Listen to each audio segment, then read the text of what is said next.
Vamos a leer el capítulo 7 de la novela Xocoyotzin. Soy Carlos Mata. En el lugar del mundo gobernamos. Es el mandato de mi Señor principal, espejo que ilumina las cosas. Ya van, ya están preparados. Embriágate, embriágate. Obra el Dios de la dualidad, el inventor de los hombres, espejo que ilumina las cosas. Quetzaltehueyac e Ixicóhuatl. El rey Axayácatl estaba desayunando con sus hijos varones esa fresca mañana del mes de Tititl. Por lo claro del cielo y para aprovechar el sol temprano, el monarca había ordenado que el alimento les fuera servido en una terraza que colindaba con el salón comedor en el que normalmente desayunaban en los días más fríos del año, los cuales estaban por llegar. Moctezuma y sus hermanos comían sus tamales de ahuautli tostado en silencio, escuchando el estruendo fragoroso que hacían los trinos de los pájaros en los árboles de los jardines, los cuales daban un concierto que parecía ser un tributo a la vida que Ometeotl les había concedido. Los muchachos estaban esperando que su padre hiciera el primer comentario. Solía abordar cualquier tipo de tema y que podía ser el de los avances de la remodelación del Templo Mayor, los planes para una nueva guerra, un monumento que estuviera cerca de ser terminado por los artistas de la ciudad, o simplemente preguntar a alguno de sus hijos cómo transcurría su educación en el Calmecac.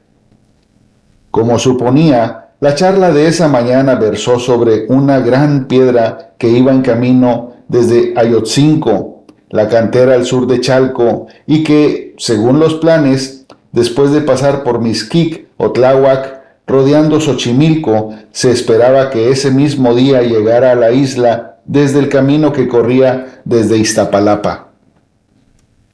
Por el tamaño del monolito, el rey estimaba que los encargados de su transportación tuvieran que contratar al menos algunos 50,000 hombres para mover la enorme piedra. Al escuchar eso, y sobre todo al percibir el dejo de duda con que su padre había hecho el comentario, como si presintiera un contratiempo, Moctezuma y sus hermanos supieron que ese día no sería igual a los otros, y que era menester interrumpir su rutina, que era ir a jugar a las calles del centro ceremonial de Tenochtitlán.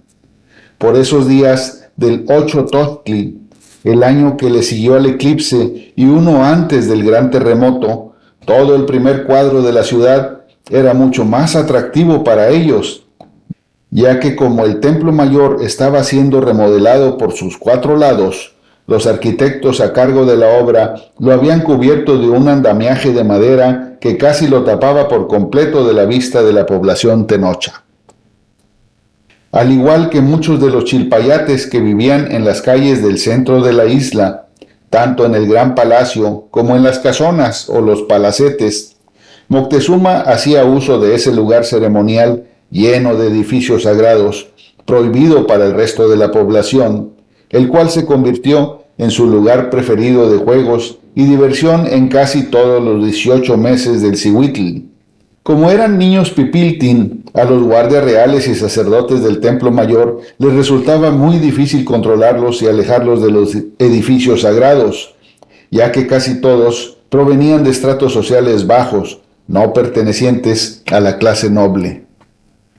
Los andamios del Hueyteocalli, la enorme pirámide de doble escalinata, con 113 peldaños y coronada con 2 templetes en el terraplén superior dedicados a los dioses Tlaloc y Huitzilopochtli, pero más que todo, las pilas de piedras y los montones de arena que eran usados para su ampliación y remodelación ofrecían a los escuincles oportunidades de diversión para correr y esconderse entre ellos. Era como si un imán los atrajera a la gran obra, mientras que los miles de trabajadores que laboraban en la construcción tan solo podían observarlos con envidia. Los chicos sabían que ese pasatiempo no habría de durarles mucho, así que necesitaban aprovecharlo tanto como pudieran. El templo mayor estaba inspirado por el Teocalli de Tenayuca, una ancestral capitán al norte de Tenochtitlán. Las primeras fases de ese basamento fueron construidas por los chichimecas, pero Xolotl lo empezó a reconstruir después de expulsarlos para adueñarse del lugar, y sus descendientes terminaron su trabajo, ya que con sus 2 templetes dedicados a Tlaloc y Huitzilopochtli en la cumbre, para que la pirámide aludiera al Coatepetl, el mítico monte de la serpiente en el que nació Huitzilopochtli.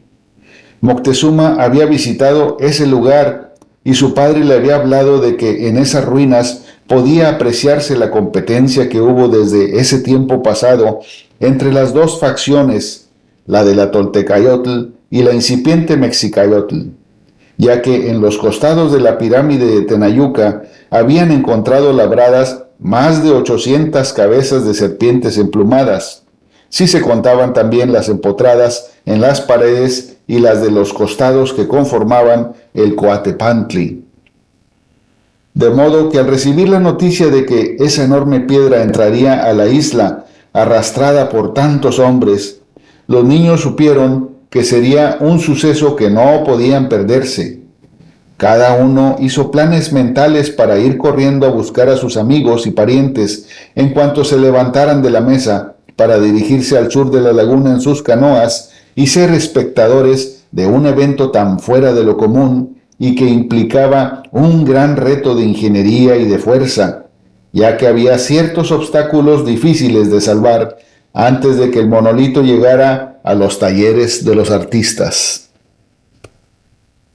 En la intimidad de una conversación que tuvo con su padre una tarde, un poco antes de ese acontecimiento, Moctezuma recibió la explicación de que esa obra de ampliación del Templo Mayor, así como la de los monumentos de piedra que el Huey Tlatoani había mandado labrar en los últimos meses para adornar la ciudad, no eran más que protocolos para obrar conforme a los lineamientos que mantendrían contento a Tlacaelel, y así seguir engañándolo acerca de su aparente entusiasmo por engrandecer el culto a Huitzilopochtli, y, de esa manera, remover sospechas sobre su verdadera afiliación a la Toltecayotl, tal como había hecho hacía mucho tiempo atrás el suegro del rey mexica y abuelo del príncipe azteca. Moctezuma no quiso acompañar a su padre y a sus ministros a la atalaya del fuerte Xoloc para desde ahí presenciar el evento. En vez de eso, decidió pedir a un par de guardias de palacio que fueran sus remeros por ese día, para así recoger a Hatzibe y llevarla también a presenciar ese hecho. Era ya cerca del mediodía cuando la chalupa se dirigía levantando tajos de agua hacia el sur, navegando paralela al camino que conducía hacia Iztapalapa, en donde se localizaba el fuerte Xoloc. En la intersección con el camino a Coyoacán, sitio en el que ocurriría un momento complicado al pasar el monolito entre los pilares que sostenían los portones de entrada y salida de la guarnición militar. Cerca del mediodía, la chalupa de Moctezuma arribó al área y se abrió paso, culebreando entre el gran número de canoas monóxilas impermeabilizadas con chapopotl que se encontraban diseminadas por todos los rumbos. Muchas más se iban acercando también para hacer tumulto en los alrededores del fuerte. Los remeros pasaron de frente, alejados de la masa de embarcaciones de los Macehualtin, y siguieron hacia el sur en dirección a Iztapalapa. Atisbaron a lo lejos, en tierra firme, a los miles de hombres que ya se disponían a adentrarse en el camino rodeado de agua que cruzaba la laguna, y también vieron la enorme piedra que transportaban. Moctezuma y su compañera observaron con paciencia y con perfecta claridad, bajo los luminosos rayos del sol que se reflejaban en destellos en las interminables sílabas del agua, la forma en que los porteadores se reorganizaron en el camino, al complicárseles un poco la tarea. Debido al tamaño de la piedra, que cubría casi todo el ancho del camino, fue un poco más difícil mover los postes de madera sobre los cuales rodaba el monolito hacia Tenochtitlan, al momento en que los postes recién usados quedaban atrás y había que moverlos de nuevo delante de ella. Pronto consiguieron resolverlo y continuar con su labor. El príncipe alternaba la vista entre el monolito y su niña amada. Cuando Hatzibe dejaba de sonreír con los labios, seguía haciéndolo con los ojos, lo cual hizo que Moctezuma se alegrara de que ella estuviera contenta. Los dos vieron admirados al monolito moverse despacio en la dirección deseada, con unos pocos cientos de hombres al frente, unos delante de la roca jalando cuerdas, otros detrás de ella empujándola, y otros más desplazando los postes por los lados, en tanto que miles más de Tamemime los seguían sin hacer nada, listos para suplantarlos cuando los primeros se cansaran y los encargados del transporte así lo ordenaran. El primer obstáculo lo presentó justamente el primer puente que se hallaba en el camino hacia Xoloc. Aunque estaba construido sobre fuertes pilares de la madera más dura y resistente que existía en todo el Anáhuac, y estaban bien clavados en el hondo piso de la laguna, nunca había sido sometido a tanto peso. Como ya lo habían hecho cuando planearon la ruta de entrada, los ingenieros y arquitectos deliberaron solo un poco sobre la resistencia de la estructura. Fue así como decidieron continuar el trayecto. En cuanto el peso de la piedra empezó a trasladarse al puente, este comenzó a crujir como ya se esperaba. La orden fue de continuar y hacer caso omiso a los quejos del armatoste de madera. Toda la gente en sus botes esperaba expectante, pensando en la posibilidad de que el puente fallara. Al siguiente empujón, y tras un fuerte crujido, el puente cedió al peso y junto con la piedra se desplomó en medio de un grito general de trabajadores y de los espectadores en las canoas. Hatzibe también dejó escapar un fuerte grito al ver que en la fallida maniobra habían caído a la laguna cientos de porteadores. Pensó que quizá muchos de ellos habrían perdido la vida prensados entre la piedra y la madera quebrada, y otros, los que tenían sogas amarradas a sus cinturas y fueron arrastrados por la piedra al fondo de la laguna, no podrían desamarrarse a tiempo para salvar la vida. Incrédulo al principio, Moctezuma observó en silencio la conmoción que siguió, cuando muchos de los tripulantes de las canoas se empecinaron en rescatar a los caídos que nadaban en el agua, comprendiendo pronto que, de todos los accidentados, menos de la mitad habían logrado salvarse. Cuando salió de su pasmo, vio a Hatzibe, que lo observaba con los ojos vidriosos y enrojecidos y la cara surcada de lágrimas. Al descubrir que la niña estaba a punto de sufrir un ataque de nervios, ordenó a sus remeros dar la vuelta y dirigirse de vuelta a la isla. Todo el camino la llevó abrazada, acurrucados en el piso de la chalupa. Ella iba sorbiendo su llanto, mientras Moctezuma contemplaba el inmenso espejo de las tranquilas aguas y daba gracias al cielo por haberle dado esa oportunidad totalmente inesperada de estar tan cerca de ella. Cuando se despidieron, la carita de la chiquilla, con sus ojitos rojos de tanto llorar, estaba bañada por los primeros resplandores de un atardecer que la hacía ver más hermosa de lo habitual.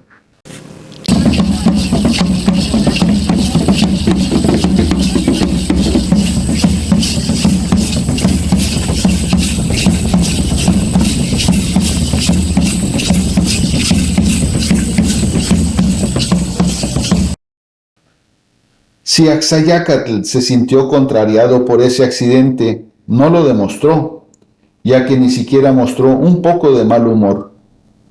Unas semanas después, ya en el mes de Izcalli, pidió que llevaran una piedra de mayor tamaño desde la zona de Chapultepec.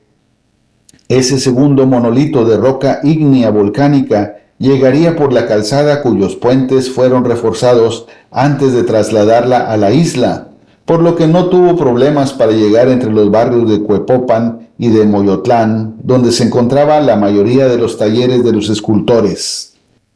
Tlacaelel se sintió lo suficientemente vengado por el contratiempo con el sacrificio de los encargados del transporte del monolito hundido, con lo cual se sentó precedente de que el imperio azteca no dejaba sin castigar errores de esa naturaleza. La nueva piedra empezó a ser labrada en cuanto arribó a su destino final. Por el tamaño de la piedra, Moctezuma pensó que sería usada para labrar un nuevo Teocuauhxicalli, para suplantar la Cuauhxicalli, un viejo Temalcatl mandado hacer por Moctezuma y Luicamina, y en el cual se llevaron a efecto sacrificios gladiatorios. Solo meses después, Moctezuma supo del verdadero uso que se le daría a esa piedra, al verla tallada con un diseño de un glifo que lo representaba a él mismo, siendo ya emperador del Semanáhuac. Pero por esos días, los escultores estaban por terminar de labrar otra piedra en forma cilíndrica, la cual tenía grabado un disco solar en su cara superior, la banda del cielo nocturno representada por círculos y el glifo del planeta vecino más próximo a la Tierra en la pared del cilindro para ser usada como piedra sacrificial. Para estrenarla, su padre y Tlacaelel declararon una guerra contra la nación de Tolocan, en la provincia Matlatzinca. Esa nación vasalla fue avisada de que el tributo que regularmente pagaban al imperio había sido doblado en cantidad, con una orden efectiva de inmediato, ya que la contribución, consistente en el envío de maderas de cedro y de pino para el andamiaje del Templo Mayor y de otras construcciones que se llevaban a cabo en la isla y las otras naciones de la Triple Alianza, estaba siendo insuficiente. Al darse cuenta de la intención de tan absurda propuesta, el cacique de Tolocan protestó, cosa que le quitó a Axayácatl cualquier impedimento para declarar una guerra justa debido al desacato y la insubordinación de una nación vasalla y de la cual obtendría los miles de cautivos que los dos hombres fuertes del Tlatocayotl azteca pensaban sacrificar en dicha piedra en la ceremonia de su inicio de funciones. Como ya empezaba a hacerse costumbre a sus escasos 9 años, Moctezuma se alistó para ir a otra guerra junto con sus hermanos y algunos primos que los acompañaron en el contingente de los escuincles. En todo el camino, corrieron al frente de las tropas y eso los hacía sentirse importantes. La función de los chilpayates de la edad de Moctezuma en esa campaña sería ir siempre a la vanguardia, trepando promontorios, lomas y árboles altos para avistar a la distancia posibles emboscadas. Sus hermanos y primos mayores tendrían otras labores, como la de surtir flechas y dardos a los tiradores, cargando los bultos que según fuera avanzando la infantería, también debían desenrollar los tapetes petatl que contenían los diferentes tipos de armas. Además deberían ir a la retaguardia en donde los cargadores tenían todo el arsenal para recoger los fardos de flechas, lanzas, dardos, espadas o canastas con piedras y llevarlos al frente. Después de un descanso en el poblado de Iztapatitlán, en donde la Armada Mexica asentó sus reales, prosiguió la expedición rumbo a la Sierra Nevada. Cuando los niños llegaron cerca de un río y vieron que las huestes enemigas se encontraban del otro lado preparando lo que de seguro era una celada contra la Triple Alianza, corrieron de regreso a informar a los capitanes. Al día siguiente, ya con planes ajustados a la nueva situación, los dos ejércitos se enfrentaron en el paso del río Cuapanoayan, en donde los dos bandos amagaron con caer en emboscadas que sabían que el enemigo estaba preparando. Al final, fueron los Matlaltzincas quienes, al creer que iban ganando la guerra, cayeron en una emboscada al tratar de cruzar el río, creyendo que ya habían derrotado a los mexicas. Al estilo tropa de choque en batalla campal, el ejército de Axayácatl y de Tlacaelel atacó con velocidad asesina a las desordenadas líneas Matlaltzincas, formando una unidad tan densa y con una fuerza tan concentrada que los oficiales enemigos ni siquiera tuvieron tiempo de llamar a formación. En poco tiempo, el avance azteca pasó por encima de ellos y se apoderó del paso del río al acabar con la flor de los guerreros de Tolocan. La turba en que se convirtió el ejército enemigo no pudo reagruparse antes de ser avasallado. Los soldados que intentaron huir fueron abatidos con certeras flechas lanzadas desde puntos estratégicos encontrados por los campeones jaguar. La armada de la Triple Alianza avanzó victoriosa a Tolocan y sus guerreros quemaron el teocalli del dios Coltzin. Después de haber hecho cautivos a la mayoría de los habitantes del lugar, el ejército aliado se trasladó a varios poblados menores de los alrededores, como Sinacantepec, Tepemazalco y Calimaya, y también apresaron a muchos de sus habitantes. Todos esos prisioneros serían llevados a Tenochtitlan para las fiestas que ocurrirían durante las siguientes semanas. Cuando las batallas terminaban, los escuincles se reunían a descansar en el campamento alejado de los campos atestados de muertos y de heridos. Ahí empezaban los comentarios de los muchachos mayores, quienes platicaban sobre cómo tuvieron que evadir la muerte entre el susurro de la lluvia de flechas y el silbido del vuelo de las jabalinas. No se dejaban esperar las burlas hacia los menores, que tan solo tenían que preocuparse por no caer de la rama de un árbol cuando los mandaban en las patrullas de escudriñadores, o no tragarse una bolita de los silbatos de la muerte por soplarles muy recio, y así, entre burlas, continuaban todo el camino de regreso a la gran Tenochtitlán.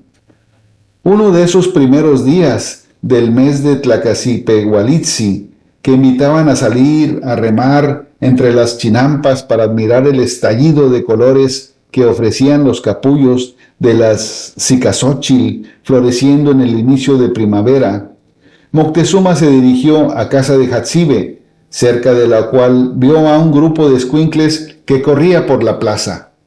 Se preguntó cuál sería el juego que estarían jugando esa tarde, al descubrir a otro grupo saliendo a toda velocidad del campo de Tlaxtli, para dirigirse a otros lugares de la plaza a esconderse entre edificios y monumentos. Atrás de ellos, otros chilpayates mayores los perseguían y les iban tirando pedradas. Moctezuma se imaginó que el primer grupo de escuincles había estado jugando con cerbatanas, tirando guijarros a los jugadores de Tlaxtli, y muy seguramente por accidente le habían pegado a uno de los muchachos más grandes, lo cual ya le había pasado a él mismo alguna vez. Volteó al campo de juego y vio que algunos jugadores profesionales practicaban sus tiradas, para investigar si hubo otro motivo o travesura que provocara la correteada que se daban sus amigos los unos a los otros. No vio nada fuera de lo normal, por lo que se encaminó a otro basamento escalonado en forma piramidal que estaba cerca para subir algunos escalones y observar mejor la diversión de sus parientes desde el corredor que circulaba el edificio a una tercera parte de su altura, ya que había mucha gente pululando en la plaza y no le dejaban observar bien. Cuando se enfilaba hacia aquel bullicio, un grupo de escuincles cambió de rumbo en su correr, acercándose al sitio en el que él estaba. Otro grupo los perseguía, y antes de que se diera cuenta, se volvió parte del grupo de niños menores y tuvo que correr para impedir que los agresores le propinaran una buena pedrada, ya que los niños mayores tenían la costumbre de cobrar la afrenta de haber sido golpeados con un guijarro de cerbatana con una buena pedrada que descalabrara al pequeño agresor. Sin pensarlo mucho también huyó, siguiendo al grupo de escuincles más chicos, los cuales tenían casi su misma edad o un poco menos y corrían entre risas escondiéndose en un edificio lleno de columnas. Quienes los perseguían eran muchachos 2 o 3 años mayores, entre los cuales Moctezuma pudo reconocer a un primo con el que llevaba tiempo teniendo problemas. Desde el día en que Moctezuma estaba de pie en su cayuco contando algo a otros primos, quienes se habían detenido a tomar un descanso de remar, y Tepehuatzin llegó en su acali y sin detenerse golpeó la canoa del hijo del rey con la suya a propósito, para hacer que su primo menor perdiera el balance y cayera al agua. Desde ese entonces se dieron otros incidentes y provocaciones en las que a Moctezuma ya no le quedaron dudas de que ese primo suyo, hijo de su tío Ahuizotl, le tenía envidia. Eso no era novedad para Moctezuma, pues sabía que muchos otros primos y sus hermanos mayores experimentaban también esos mismos sentimientos de animosidad y de celo al darse cuenta de la preferencia que hacia él mostraba su padre, el güey Tlatoani, así como la corte de Texcoco, que estaba bajo el mando de su primo Nezahualpilli. Tepehuatzin era 3 años mayor que Moctezuma. Su cuerpo ya había embarnecido por la adolescencia, por lo que el príncipe sabía que con su cuerpo flacucho sería un suicidio retar a golpes a su primo, ya que recibiría una buena golpiza, por lo que tenía que aceptar sus agravios y conformarse con responder a ellos con un racimo de dicterios que le gritaba cuando había puesto la suficiente distancia de por medio. Al menos así, el ofendido muchacho no mostraba una imagen de cobardía ante los demás. Escondido detrás de una columna del patio del edificio al que habían entrado el grupo de chiquillos, Moctezuma vio que sus parientes más grandes ya habían recogido piedras en sus redes de un montón de material para construcción que estaba afuera en la plaza, producto de las obras que se estaban llevando a cabo para las remodelaciones del templo mayor y de algunas fuentes y monumentos. En su loca carrera al interior de ese edificio, Moctezuma mismo había recogido una. El grupo de mayores había entrado ya al gran patio y empezaba a buscar detrás de las figuras y columnas para encontrar a los chicos, que debían estar escondidos ahí, ya que no habrían tenido el tiempo de cruzar todo el patio y salir por la puerta posterior. Cuando los buscadores sorprendían a alguno, al verse descubierto el chiquillo empezaba a correr y se convertía en blanco de los tiros de los mayores, quienes se entretenían practicando su puntería entre carcajadas. Moctezuma sabía que de no atacar a Tepehuatzin y ponerlo fuera de combate, tendría muy pocas oportunidades de escapar del edificio sin recibir una pedrada o una golpiza de su primo. Estaba casi seguro de que Tepehuatzin corría más rápido que él, porque sus piernas eran más largas. Eso lo hizo pensar que el ataque sorpresa sería la mejor opción. Un escuincle que estaba escondido detrás de una escultura del otro lado del patio tosió nervioso, lo que llamó la atención de varios muchachos mayores que se dirigieron hacia allá. Moctezuma aprovechó la distracción para asomar la cabeza y ver a su primo, quien tenía la mirada fija en esa escultura que escondía al autodelatado. Moctezuma sacó su cuerpo y lanzó un tiro con dirección a la cabeza de su odiado rival. Antes de que volteara, al oír un grito de advertencia de uno de sus compinches, Tepehuatzin recibió en plena frente arriba de la ceja derecha la pedrada que lo tumbó al piso. La piedra no era muy grande, por lo que no lo hizo perder la conciencia, tan solo provocó que sangrara un poco, pero en un segundo estuvo de pie, rugiendo de coraje. Moctezuma alcanzó a escuchar que otro muchacho gritaba su nombre mientras se dirigía fuera del edificio.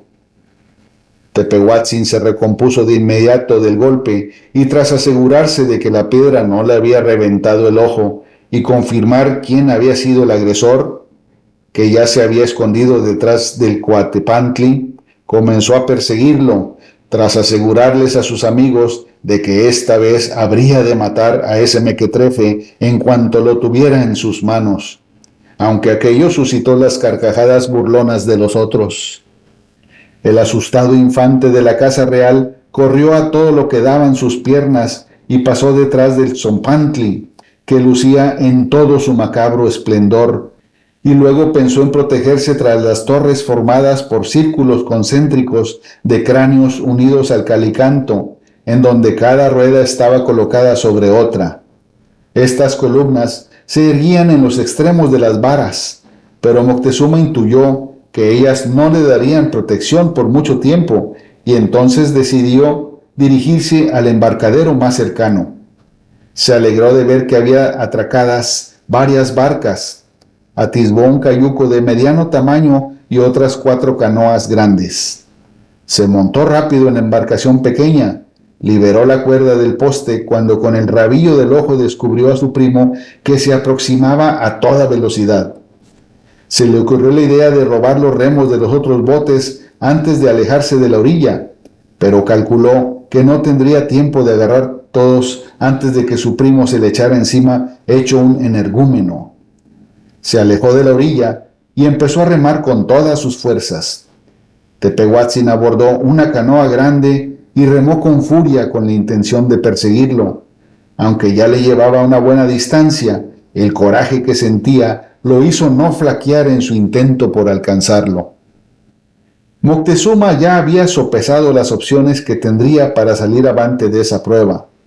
La primera idea fue dirigirse serpenteando por canales con rumbo al palacio y pedir ayuda a los guardias, pero por la dirección del viento calculó que navegaría en contra de él y posiblemente eso le daría cierta ventaja a su primo, quien era más fuerte. Optó por dirigirse al Albarradón, que atravesaba el lago de Texcoco. Como ese gran dique era una de las obras que su abuelo Netzahualcóyotl había mandado a construir hacía muchos años, era posible que Moctezuma encontrara ahí alguna ayuda que el rey poeta pudiera mandarle desde el más allá, o cuando menos le daría tiempo para idear cómo deshacerse de su perseguidor, quien parecía acortar la distancia entre las dos embarcaciones. La compuerta más cercana del dique estaba algo lejos, como para remar hasta ahí y buscar la protección de los guardias. No tenía más remedio que buscar un lugar en que la hilera de postes de madera clavados en el fondo del lago no sobresaliera fuera del agua por mucha altura, para poder treparse al camino de piedras y tierra que había en medio de las 2 palizadas que cruzaban el largo de la laguna, desde el Tepeyacac hasta la montaña sagrada de Huizachecatl, lo cual constituía un muro efectivo para separar las aguas dulces de Tenochtitlan de las aguas salobres del resto de los lagos. Así lo hizo, dejó su cayuco y empezó a correr por el Albarradón. El peñón de Tepetzinco estaba algo lejos como para correr hasta ahí, por lo que tuvo que descartar su intención de llegar hasta ese lugar. Mientras corría, iba buscando embarcaciones por el lado que daba a Texcoco, pues sabía que a veces algunos pescadores las dejaban amarradas para subirse a lanchones más grandes para trabajar con otros pescadores tirando redes.